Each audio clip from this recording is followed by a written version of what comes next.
हुई थी जो पुष्पवंती के नाम से विख्यात थी। पुष्पदंत गंधर्व के एक पुत्र था जिसको लोग माल्यवान कहते थे। माल्यवान पुष्पवंती के रूप पर मोहित था। ये दोनों भी इंद्र के संतोष के लिए नृत्य करने के लिए आए थे। इन दोनों का गान हो रहा था, गीत गा रहे थे, अप्सराएं भी थी, लेकिन इन दोनों का आपस में अनुराग था, इसीलिए मोह के वश हो गए। चित्त में भ्रांति आ गई, इसलिए शुद्ध गान न गा सके। गीत गाते गाते कभी ताल भंग हो जाता, कभी तो गीत बंद ही हो जाता। अब राजा इंद्र ने इनके लापरवाही पे विचार किया, इतना प्रमाद, ये तो मेरा अपमान है। गुस्से में आ गए, दोनों को शाप देते हुए बोले, ओ मूर्खों, तुम दोनों को धिक्कार है। तुम लोग पतित पापी मेरी आज्ञा भंग करने वाले हो, इसलिए जाओ, पति पत्नी के रूप में रहते हुए देवता नहीं पिशाच हो जाओ।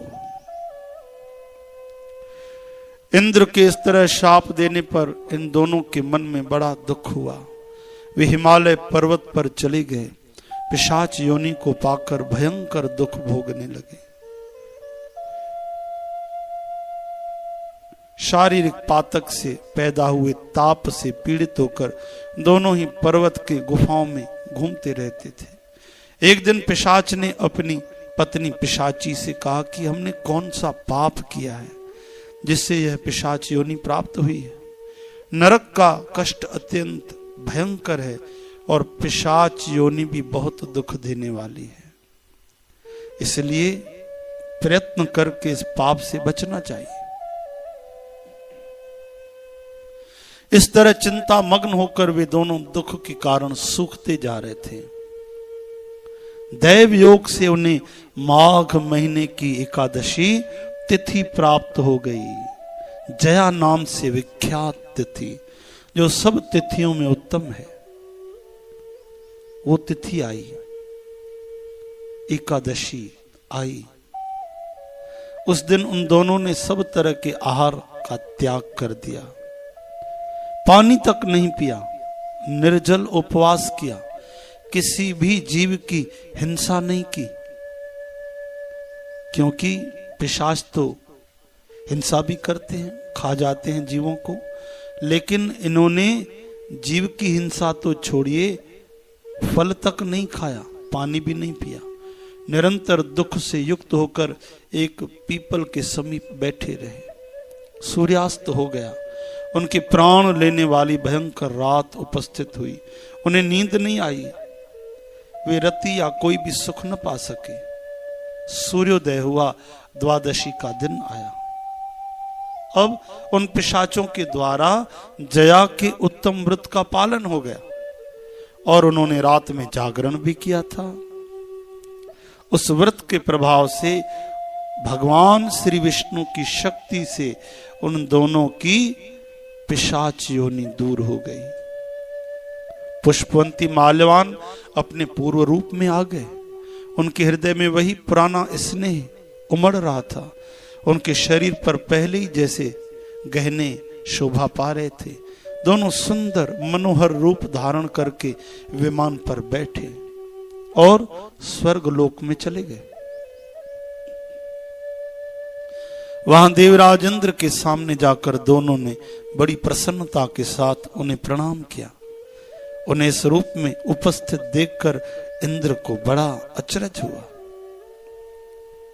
विस्मित होकर पूछा, बताओ किस पुण्य के प्रभाव से तुम दोनों का पिशाच तत्व, पिशाच का शरीर दूर हुआ है, फिर तुम इतने सुंदर देवता हो गए? तुम्हें तो मैंने शाप दिया था, फिर किस देवता ने तुम्हें छुटकारा दिलाया है? माल्यवान ने कहा, स्वामी, भगवान वासुदेव की कृपा और उनकी कृपा से जया एकादशी का व्रत करने से हमारी पिशाचता दूर हुई। इंद्र ने कहा, आहा, तो अब तुम दोनों मेरे कहने से सुधा पान करो, अमृत पियो। जो लोग एकादशी के व्रत में तत्पर रहते हैं, भगवान श्री कृष्ण के शरणागत होते हैं, वे तो हमारे भी पूजनीय हैं। विचार कीजिए साथ संगत जी, ये वचन है स्वर्ग के राजा इंद्र के, जो सब देवताओं के स्वामी हैं। वे कहते हैं जो एकादशी करते हैं और भगवान श्री कृष्ण की शरण लेते हैं, श्री कृष्ण शरणम मम, हे गोविंद मैं तुम्हारी शरण हूं, उनको अपना समझकर भजन करते हैं, वे तो हमारे भी पूजनीय हैं। हम उनकी पूजा करें, वे इतने महान हैं। तो आप धरती पे रहकर भी, मनुष्य के शरीर में रहकर भी देवताओं से आगे बढ़ सकते हैं, क्योंकि देवताओं की कर्म योनि नहीं, भोग योनि है, और हमारी कर्म योनि है। हम नए नए कर्म अच्छे भक्ति के कर सकते हैं। देवता तो बेचारे किए हुए कर्मों का केवल फल भोग रहे हैं,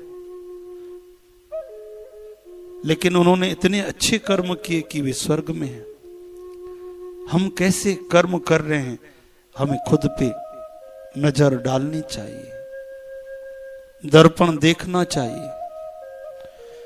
तो खूब हम भक्ति करें, रोज भगवान को पुकारें, और कोई भी एकादशी चूके नहीं। हर एकादशी को उपवास करें और भगवान का भजन करें, कीर्तन करें। कितने बड़े बड़े महापाप भी जिससे दूर हो जाते हैं। भगवान श्री कृष्ण कहते हैं, राजन, इस कारण एकादशी का व्रत करना चाहिए। हे राजाओं में श्रेष्ठ, जया ब्रह्म हत्या का पाप भी दूर करने वाली है। जिसने जया का व्रत किया है, उसने सब तरह के दान दे दिए, सभी यज्ञों का अनुष्ठान कर लिया। इस महात्म के पढ़ने से, श्रवण करने से ही अग्निष्टोम यज्ञ का लाभ मिलता है।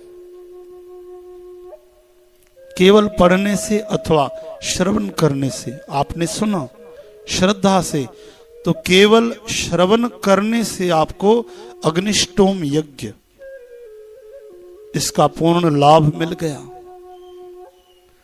तो एकादशी करने से कितना लाभ होगा।